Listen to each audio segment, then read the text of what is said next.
Hello YouTube! I am back for an update in a very timely fashion. Only I think about 3 years since the last time I recorded, so ooh, that's awkward. And I'm definitely not comfortable recording myself talking to a camera anymore. So if I seem awkward, it's because I feel awkward. I wrote out notes, so I'm gonna try to stick to a script, but I am a long-winded storyteller at times, and I tend to find myself going off on tangents. And if editing Tia thinks the tangents are interesting, they'll stay in the video and it'll be longer than I intend it to be. But really, for this video, I just want to kind of go over what's been going on in the last few years, what it's like being 5 years just about out from diagnosis, and like just boring little updates. So if you're at all interested in that, then stick around. If you're not, that's okay too. Nobody in my life is not that interesting, so I don't blame you. The first thing that I just wanted to go back to was picking up where I left off in my last video, which I actually went back and looked at because I had no idea the last thing I uploaded, and the comments on YouTube Studio come in from so many different videos. I actually completely forgot the last video that I uploaded because I get far more comments on other videos. So I went back and I watched it, and yeah, I was halfway through treatment at that time. I didn't watch the whole thing. I just wanted to see what I was talking about briefly, so I can't actually remember like what my attitude was at that time. Or much like that. I think in August I was beginning to burn out. I'd done a renovation that summer and I had a lot of life changes. So if I recall, in August I was feeling motivated, but I could feel myself slipping. Just a fun fact before I start, and because I wrote it in my notes, I want to say it because I took the time to handwrite these notes out. So as a fun fact, 5 years ago this week was the first time I actually felt a symptom related to the breast cancer.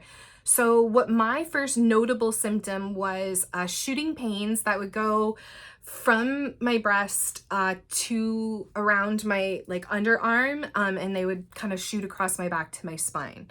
So, and I noticed it the first time, and I've said this before in previous videos, I know I'm a broken record, but I noticed it after shoveling off my, the roof of the house after a big snowstorm, so I thought I just pulled a muscle, but then it kind of continued, and I remember saying like at work, like, oh, I think this might be breast cancer, and having people tell me like, cancer doesn't cause pain. But in fact, it does. Maybe not the tumor itself, may not have nerve endings, but all the things that it starts pressing into, like your nerves do. So that's why cancer becomes incredibly painful. So don't say that to people. Don't say that to people. Acknowledge their pain and just let people talk. It turns out I was right. I'm sure a lot of people say, oh, I think it's cancer, and they're not right. But like, do you want to be that person that tells them it's not cancer and then it turns out to be? You do not. So anyway, enough of 5 years ago. Let's go back to August of 2021. If you see me look down, it's because I'm awkward on camera, and I am going to be referring to my notes because it'll help me stay on track. And if you see me looking at myself, it's because I'm awkward and insecure in front of a camera. I always have been, but at least before I felt like I got more comfortable being on film and I had this big life-changing event to talk about. Now I'm just an awkward, normal, non-YouTuber, so I'm sorry. I'm just not good at this. So Nerlynx. For the most part, Nerlynx was pretty tolerable. It wasn't fun, but it was tolerable. And that's in comparison it to like the big bomb chemos that a lot of people go on as their initial treatments. So the ones that haven't really evolved in the last 50 years, the ones that'll make you lose your hair, vomit, all that fun stuff. And you get them in the hospital. So that's when I say it's tolerable. I'm comparing it to those. It's still affected me, and it'll affect you if you're on it, I'm sure, to varying degrees, who knows. But for me, as with kind of all the drugs I've been on, it was tolerable. I mean, I survived, here I am. So it definitely accumulated. You know, I started in February 2021, and I had really been working on a lot of self-improvement at that time. I had been working out, I had been practicing mindfulness and meditation. So I was kind of going into it with still a pretty weakened self, because I mean, man, those big treatments like the chemo, surgery, radiation, that'll just take it right out of you. But yeah, I had a break from like the July to the February. So, you know, I was kind of building myself back up. So I went in pretty strong, but it accumulates. So the fatigue got worse. It causes, and I know this is TMI and this is part of why filming is so hard, because it's so weird to say stuff like this to potentially anybody who has internet access, but the diarrhea was horrible, and that'll really take the wind out of your sails when it's kind of like never ending. And yes, Imodium exists, but the problem with Imodium is that it can send you in the other direction, which is kind of just as horrible feeling.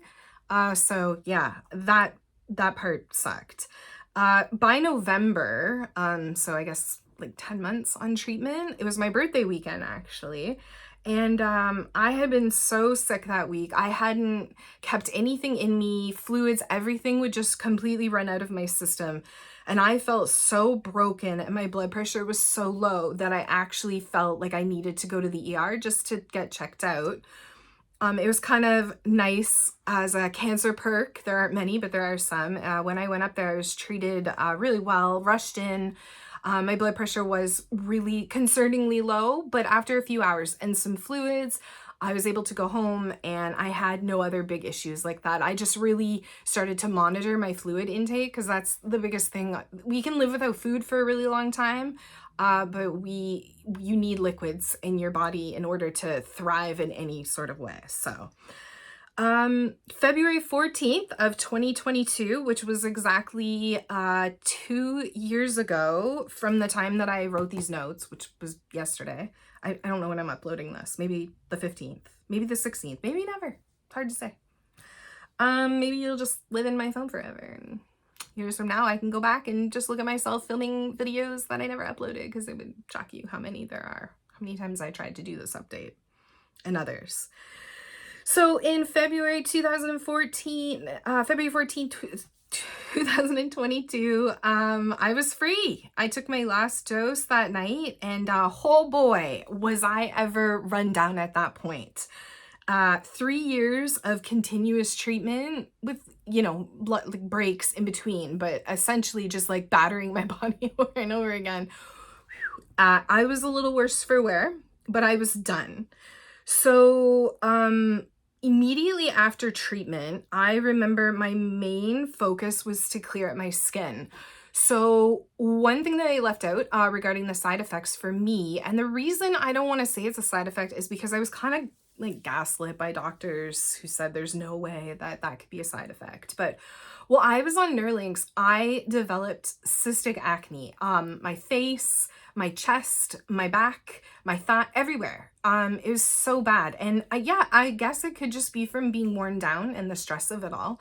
You know, it could have been from chemo kind of messing with hormones all those years. Who knows? But the point was, I had been on antibiotics for like 6 months and nothing was touching that. So, after I was done Nerlynx, I focused on that. I still have some scarring, especially on my back, from the months of like, these things were like ulcers. It was horrible. I had acne as a kid and I went on medication and cleared it up, but I've never had acne like this. So yeah, I still have the scarring, and for the most part, my skin is pretty much back to normal. Like it's back to just hormonal breakouts that I guess you never outgrow, because, you know, I'm in my late 30s now, so still waiting for that. But yeah, aside from that, my skin is good. It's just aging because I'm getting older, but I guess that's a blessing. So the next thing that I have written in my notes to talk about that I guess I thought was important yesterday was self-image over the last few years. In September 2020, I returned to work, which I have videos on, and I thought treatment was done, and I was going to the gym, and I was accepting and learning to love this new version of myself, and potentially loving myself for the first time, because I've, like many young women, I've always struggled with loving myself, and I was really trying to make an effort to work on that. So like I said, even in February of 2021, when I went on Nerlynx, I didn't let the side effects of the drug derail me too quickly.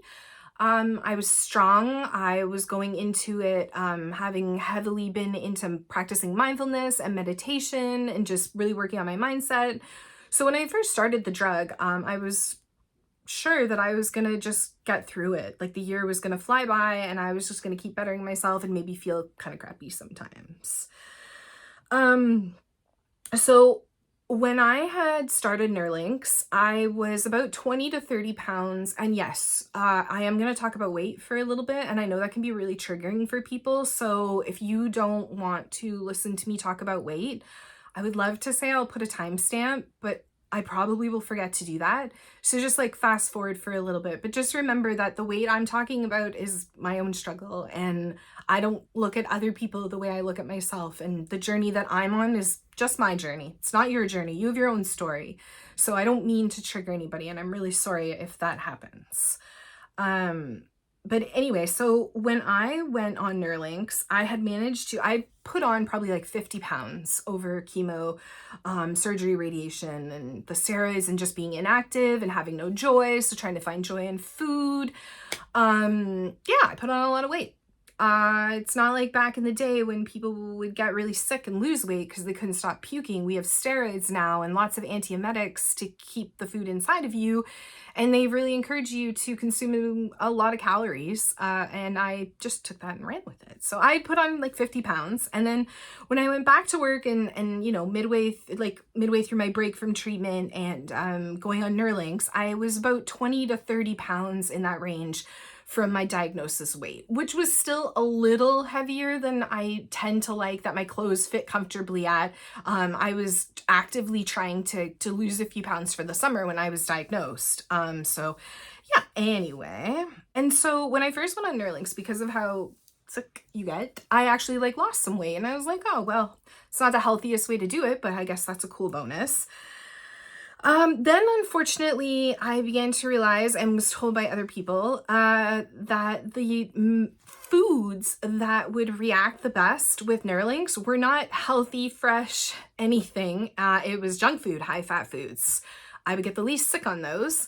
And being sick all the time makes you feel like garbage. So that's kind of what I ate all the time.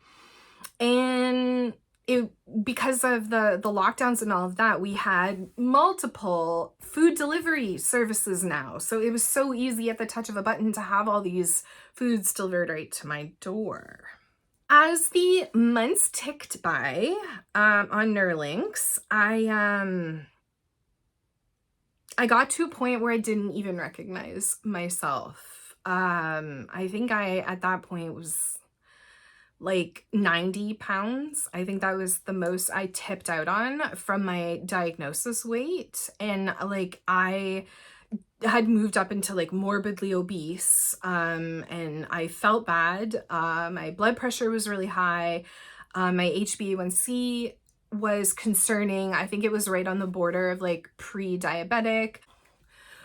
When I got off treatment of Nerlynx, it felt like it should have been a celebration, because like I was finally done. There were no more surprises. There were no more drugs in the pipeline that my oncologist could surprise me with. I was done. But instead of feeling elated, I felt like, not that I wanted to die, but that I just would be okay with not existing. Like if I fell asleep and didn't wake up, that'd be okay. I felt like I had no value to anybody at that time. So that was 2 years ago that I finished treatment. And I guess maybe being on treatment for so long just finally caught up with me. Like maybe my body just ran on adrenaline from all that time. And I don't know, when I was done treatment, I was tired. I was so tired. I remember just being so tired, and I didn't want to do or see people. I just wanted to rest forever. And that didn't change for a really long time. I want to say that I, bounced back and I've made the best of my time since getting off treatment and since I last updated you guys. I've just been thriving, but like, in all honesty, I haven't been. It wasn't until about 10 months ago, so like last spring, summer, that I really kind of started finding my way again. Like getting to know this like post-cancer Tia. Because like we all will have defining moments in our life, right? Where there's like the before and the after, and cancer is one of those defining moments. So I can never go back and get reacquainted with that naive, innocent little 34-year-old girl, but I finally accepted that I needed to be okay or work on being okay with who I was now at the other end of this shit show. And so what made a big difference for me last year was I got a kayak. And I know that sounds so silly, but it just brought me to like such a peaceful place. Like I've always not always, but for the last few years, I practiced mindfulness and meditation, and that has definitely helped loads. But going out onto the water in my little boat alone, where there's no people, but I can be outside and it's just me and the water and the sun. Oh, it was such a healing summer last summer. I also went camping with my family and did some kayaking with them, got them hooked on it. I spent a lot of time with my niece. So last summer, I would say it was the best summer I have had in years, since well before even being diagnosed. As an adult, summers just aren't as fun as when you're a kid. And I think that, it still surprised me. So yeah, last summer I actually had a really good summer. It reminded me of being a kid. I used vacation days. I had a good time. And being able to go out in my little boat, there's a river just down the street from me, not just on the street, but a bit down, and I can, load up the kayak and just go out on any nice day after work on the weekends. It's just so healing, and we get so much daylight in the summertime that, yeah, last summer was really great. And I also started losing weight last spring, which was so good for my mental health. For so many different reasons, but I don't know. I don't want to say the wrong thing. Like, I don't think other people's worth is based on their weight, and I don't look at other people and see them the way I see myself. And the way I saw myself just wasn't good. So I started losing weight, and that's it. That's all I want to say about that, because like I just don't want to put too much value on weight, because that isn't what life is about. But for me, it really helped my self-esteem. It really helped me not see a stranger when I looked in the mirror. It just was really helpful to me. But also, since last summer and like 10 months ago, I would say that my hair is finally my hair again. It's finally like longer than it was before I was diagnosed. So we've got all this, and that really helped, because now there's no layers. I actually had to tell her the last cut that I got in the fall to put in some layers at the end, so that it's just a little bit more manageable, because it's definitely thinner. I mean, I'm older, so I don't blame cancer for my hair being a little thinner, but it's still pretty thick hair. So yeah, I actually got to ask her to put in some layers, so that was fun. And we're pretty blonde. I don't know what the lighting is gonna look like. I have a lot of hair, so I'm still in the process of like completely blonding it. Anyway. And I've been doing balayages, so my roots are very dark, but that's just because I'm lazy and I only get it done once a year. So next year I'll probably do full highlights again, just to bring more lightness up around my face. And I just want to say that I've gone so off topic. I'm gonna have to cut so much of the nattering that I've done regarding weight and like insecurities talking about that, because I don't want to anyway. I want to say that in the last 10 months, a year, that I am grateful to my body and what it has endured and what it continues to endure for me. Since chemo and getting off treatment, I do have pretty substantial nerve and joint pain, especially in my legs. And since losing the weight, I was looking to talk to a doctor. I actually had a referral and I talked to a doctor about whether I was suffering from an autoimmune problem, but there's just so much of the drugs and the testing not covered for diagnosing that in Ontario that I wanted to try my own way first, and was losing weight, and that has helped substantially. I also take, the only drug I take is now just a mood stabilizer, and at nighttime I take magnesium to help with that. It's kind of like restless leg and just it's an uncomfortable feeling, but the magnesium really helps. So my mind still struggles, which is why I have the SSRI, but I'm glad that that's the only drug that I'm on. I'm kind of giving my liver a break, which is really nice. So what happens now? You know, now that I'm 5 years almost from diagnosis, what happens now? And basically life just kind of carries on like it did pre-cancer diagnosis. There are bills to pay and gray hairs to grow. And I just kind of have to keep on living. I've lost an unbelievable amount of friends in the last 5 years. And sometimes I'm convinced that I will be next. There's nothing that makes me special. There's nothing that's stopping my cancer from making a reappearance. It could. And because of losing so many of my friends, it's always kind of in my mind that it could.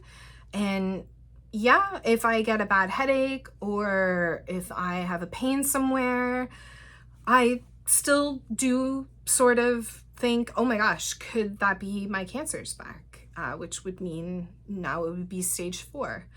But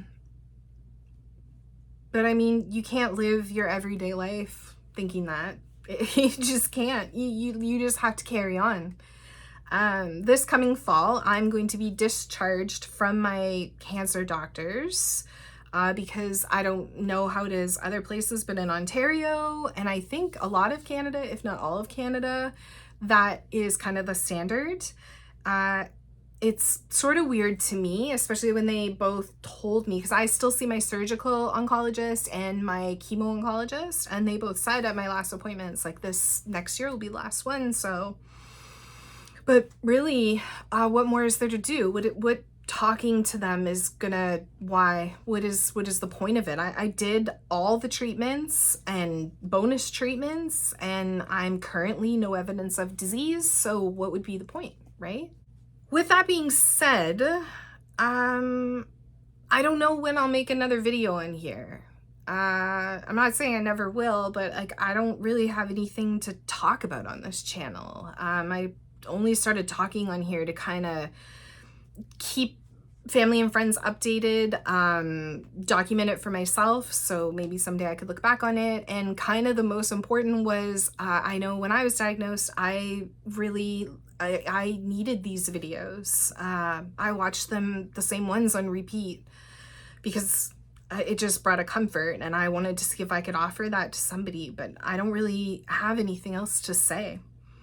My life doesn't really have a lot to do with cancer anymore, which is kind of weird. My Instagram, I have a ton of friends on there who are in the cancer community, but if I avoid Instagram for a day, not avoid, but if I'm just not on it for the day, or I don't look at people's stories, I actually like forget that this all happens sometimes. I never thought that would be the case, but I guess given enough time, the brain it'll protect you from things, man. Of course, I've never completely forgotten. It always comes back, and the loss, I can't emphasize enough how the loss, oh, I've got these little baby hairs. I'm sorry, they're driving me crazy. The light is reflecting them right in my eye. I'm complaining about hair. Who am I? Oh, ungrateful.